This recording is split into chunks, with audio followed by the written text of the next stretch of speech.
আন্তর্জাতিক মানদণ্ডের সাথে সামঞ্জস্যপূর্ণ না করতে পারি, তাহলে আন্তর্জাতিক বাণিজ্যে আমরা আর টিকতে পারব না।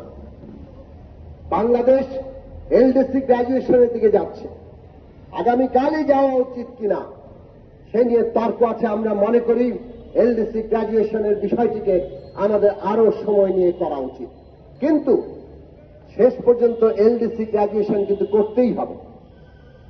একেবারে যাকে বলে লিস্ট ডেভেলপমেন্ট কান্ট্রি, অতি কি বলে নিম্নতম একটা উন্নতিশীল দেশ থেকে উন্নয়নশীল দেশে উন্নীত হওয়ার জন্য বাংলাদেশের যে অবস্থা, তাতে গণতান্ত্রিক শ্রম আইন ছাড়া বাংলাদেশ আন্তর্জাতিক বাণিজ্যে টিকতে পারবে না। অতএব মালিক শ্রেণীর সরকার, সমস্ত পলিসি মেকারদের আমরা বলতে চাই, আজকে বাংলাদেশে যদি একটা বিরাট সম্ভাবনার জায়গা থেকে আমরা আমাদের পুরো রাষ্ট্র, আমাদের অধিকার, আমাদের মর্যাদার প্রশ্নগুলোকে নতুন করে না ভাবি, তাহলে এই বাংলাদেশের উন্নতি আমরা নিশ্চিত করতে পারবো না। শ্রমিকের অধিকার না দিয়ে বাংলাদেশ আর এক পাও এগোতে পারবে না।